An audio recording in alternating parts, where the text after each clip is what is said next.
আজকে শীতকালে আবার একটা রেসিপি নিয়ে তোমাদের কাছে চলে এলাম। আজকে ছোট চিংড়ি মাছগুলো বাজারে পেয়েছি, অনেকটাই কিনেছি। চিংড়ি মাছ দিয়ে আলু, পেঁয়াজ কালি, কড়াইশুঁটি দিয়ে পোস্ত তৈরি করবো। তাই চিংড়ি মাছগুলো ভেজে রেখে দিয়েছি।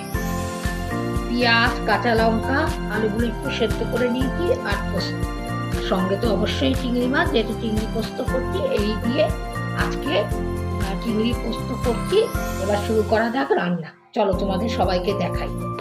কাঁচা লঙ্কা একটা ফোড়ন, আর তার সঙ্গে কালো জিরে ফোড়নটা দিয়ে পেঁয়াজ আর ছোট ছোট করে কাঁচা লঙ্কা কেটে রেখেছি, এটা ভালো করে ভেজে নিচ্ছি।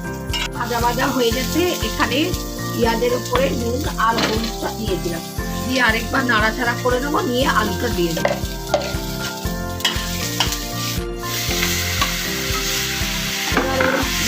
আলু আর কড়াইশুঁটি সেদ্ধ করে রেখেছিলাম সেটা দিয়ে দিলাম, দিয়ে ভালো করে পেঁয়াজ, কাঁচা লঙ্কা, কালো জিরের সাথে নাড়াচাড়া করে নিলাম।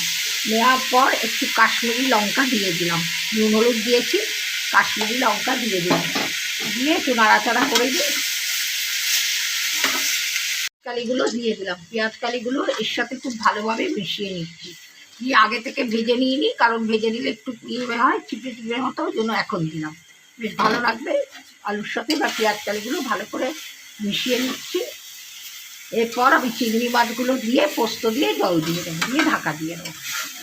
এরপর পুরো পোস্তটা দিয়ে দিলাম, দিয়ে বাটি ধোয়া জলটা দিয়ে দিলাম, চিংড়ি মাছটাও দিয়ে দিলাম,